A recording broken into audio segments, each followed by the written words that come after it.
அஸ்ஸலாமு அலைக்கும் வரஹ்மத்துல்லாஹி வபரகாத்துஹு. மதிப்புக்குரிய இஸ்மாயில் ஆஜியார் அவர்கள், ஜமியத்துல் உலமா தலைவர் ரிஷ்டி முஃப்தி அவர்களுடைய விடயங்களிலே விமர்சிப்பதை கூடாது, விமர்சிப்பது அவ்வளவு நல்ல பொருத்தமல்ல என்ற ஒரு இதில் அவர் பேசியிருக்கிறார். அந்த பேச்சில் சில விடயங்களை நாங்கள் முக்கியமாக எடுக்க வேண்டிய விஷயங்களை பற்றி நான் உங்களுக்கு எல்லா விடயங்களும் அல்ல, நீங்கள் பேசினதிலே நாங்கள் ஒரு சில விஷயங்கள் தவிர நாங்கள் உங்களுக்கு சரியான முறையில் சுட்டி காட்டணுமென்றதுக்காகத்தான் இந்த ஆடியோ கிளிப்பை நான் உங்களுக்கு தாரேன். இதில் விமர்சனம் என்றால் என்ன என்ற இது நல்லா விளங்கிக் கொள்ளணும். ஒருவருடைய தவறு சமூக ரீதியாக பாதிக்கப்படுமையானால் அவர்களை நாங்கள் விமர்சிப்பது தான் அது விமர்சனம். அழகான முறையில் அந்த விமர்சனம் ஆதாரபூர்வமாக முறையிலே அதை விமர்சிக்க வேண்டும். அவருடைய மறைவான விஷயங்கள், தெளிவில்லாத விஷயங்களை நாங்கள் விமர்சிக்க கூடாது. அது இஸ்லாம் எங்களுக்கு கற்றுத்தந்திருக்கிறது. ஆனால் அவர் சமூக வலைத்தளங்களில் மீடியாக்களில் பேசப்பட்ட அந்த விஷயங்களை பற்றி தான் நாங்கள் நேரத்தோடு இவரை விமர்சிச்சிருக்கிறோம். முக்கியமாக அவர் நீங்கள் ஆற்றிய சேவைகள் என்றதை விட, ஆற்றிய சேவைகளை விட அவருடைய விமர்சனங்களால் பல சேவைகள் அடிபட்டு போனதை நாங்கள் நல்லா விளங்கி எடுக்கணும்.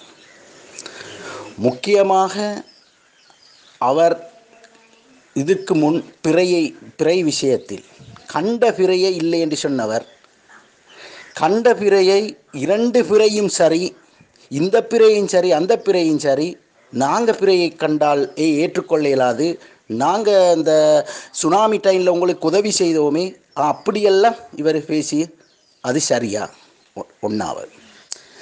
இரண்டாவது, ஹலால் விஷயத்தில் இவருடைய ஹலால் எந்த அளவுக்கு தூரத்துக்கு அந்த ஹலாலை கொண்டு சென்றது. கடைசிக்கு தண்ணிக்கு ஹலால், வாரத்துக்கு எல்லாத்துக்கும் ஹலால், இதில் எல்லாம் அவங்க அந்த அதில் உழைப்பை செஞ்சத்தால், அதுக்குள்ளேய வருமானங்களை தேடினத்தால் இன்றைக்கு சமூகம் எப்படி இனவாத ரீதியாக அது பாதிக்கப்பட்டதுன்றத இரண்டாவது. அடுத்தது, கடைசியாக இப்படியான எவ்வளோ விஷயங்கள் ஈக்குது, இதெல்லாம் ஆடியோவில் பேசிக்கொண்டு இருக்கலாம். ஆடியோவில் நாங்கள் இந்த அவருடைய எல்லா விமர்சனங்களையும் பேசலாம். இருந்தாலும் நாங்கள் 3 விஷயத்தை நான் சொல்லி இதில் முடிவிக்கிறேன். என்னுடைய இதை கேட்குறவங்க அதை கொஞ்சம் ஷோர்ட்டாக அதை கேட்கணுமேன்றதுக்காக. அடுத்தது, இந்த எரிக்கிற விஷயத்தில், சாம்பல் விஷயத்தில் ஒரு சொட்டு கிடைச்சாலும் போதும், அந்த சாம்பல் எங்களுக்கு தாங்க, அந்த சாம்பலை கொஞ்சம் எங்களுக்கு கொஞ்சம் சரி தாங்க என்று அரசாங்கத்திடம் கேட்டது. அதை நீங்கள் கொஞ்சம் நல்லா விளங்க எடுத்துக்கோங்க. எது இப்படி சமூகம் பாதிக்கப்பட்டது. இதால் அன்று கோர்ட்டில் கூட, நீதிமன்றத்தில் கூட ஜமியத்துல் உலமா தலைவர் கேட்ட விஷயத்தை அவங்க சொல்லிக்கிறேன், அவர் கேட்டிக்கிற நேரத்தோடு.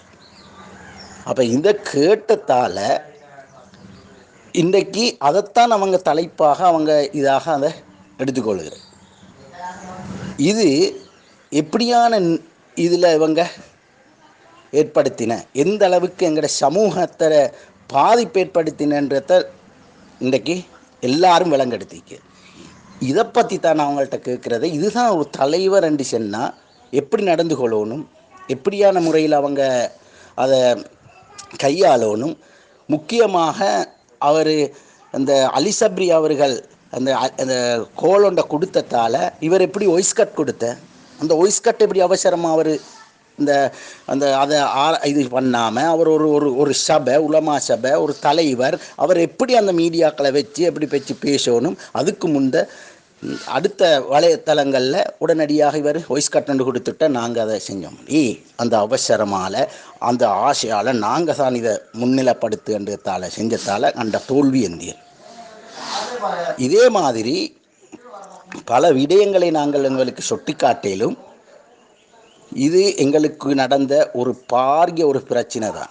அன்று வட்லாப்பம் கொண்டு போனது நியாயம் ஒரு நீதிமன்றத்துக்கு எப்படி நாங்கள் வட்டலாப்பம் கொண்டு போய் கொடுக்கு? அப்போ நீதிமன்றத்துக்கு போய்த்து நீதிவானுக்கு வட்டலாப்பம் கொடுத்து நாங்கள் வழக்க இது பண்ணுறதுக்கோ? வட்டலாப்பம் அவர் கொண்டு போகிறது தவறல். ஒருத்தனுக்கு சாப்பாடு கொண்டு வைத்து கொடுக்குறது, ஒருத்தனுக்கு வட்டலாப்பம் கொண்டு வைத்து, ஒருத்தனுக்கு இந்த பிரியாணி கொண்டு கொடுக்கறது இஸ்லாம் அதை தடுக்கல்ல.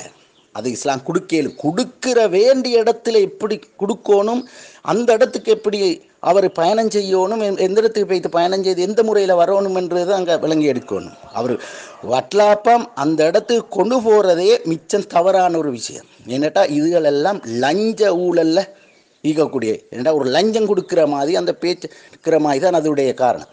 அப்படி அவர் போட்டிருந்தால், அப்படி அவர் கொண்டு வைத்து இருந்தாலும் அதுக்குள் ஈக்கிறது வட்டலாப்பமாக இல்லையான்றது அந்த மீடியாவுக்கு சரியாக உள்ளுக்கிறது பிடிக்கல. வெளியில் இருந்து அவன் போட்டோ இதை காட்டிக்கிறேன். அப்போ அதை கூட அவர் உடனடியாக என்ன செய்யணும், உடனடியாக அடுத்த அந்த வாட்ஸ்அப்பில் இதுலேயோ அவருக்கு உடனடியாக அதை தெரிவிக்க மாதிரி அவர் அந்த அலிசாப்ரியோட விஷயத்தில் சென்ன மாதிரி உடனடியாக செல்லணும். இது இல்லை, நான் கொண்டு போகல, நான் இதில் உண்டும் இந்த இல்லை, இதில் வட்டலாப்பம் இல்லை, நான் இது கொண்டு போன வேறொரு பொருள் அண்டு அதை பொய்யச்சரி அவர் செல்லிக்கணும். ஏன்னா சமூகம் இது பாதிக்கப்படாதுன்றதால இதில் நான் வட்டலாப்பம் அல்ல என்ற தவறு ப்ரூஃபிச்சிச்சோனும். அப்படி கொண்டு வைத்திருந்தால் வட்டலாப்பம் பண்ணி நீங்கள் காட்டியிருந்தால் நான் இதை பாபஸ் பெறுகிறேன், இதை நான் இந்த தலைமைத்துவத்திலிருந்து பாபஸ் பெறுகிறேன் அப்படின்னு செல்லிக்கணும். அதை செல்லல்ல அவர், அது செல்லாதது தான் அப்படி எங்களுக்கு அந்த அந்த அந்த விமர்சனத்துக்கு உள்ளாக்கப்படுது. ஒருவருடைய விமர்சனம் தக்க ஆதாரங்களோடு தான் விமர்சிக்கிறதே தவிர தக்க ஆதாரம் இல்லாமல் விமர்சிக்க இயலாது அஜியார். அடுத்து நீங்கள் நேரத்தோட உலமாக்களை பற்றி அந்த பேசப்பட்ட அந்த வீடியோவில் அப்படி பேசப்பட்ட அதுதான் விமர்சனம் என்றால் அதுதான் ஒருத்தனை பற்றி இல்லாமல் பேசுகிறது ஏசுகிறது இதண்டு ஆதாரங்களை வச்சுத்தான் பேசணுமே. இதுதான் எங்களோட ரசூலுல்லாஹி ஸல்லல்லாஹு அலைஹி வஸல்லம் கூடியிருக்கிறன்றதை தெரிவியாக உங்களிடம் தெரிவித்துக் கொள்ள. அஸ்ஸலாமு அலைக்கும்.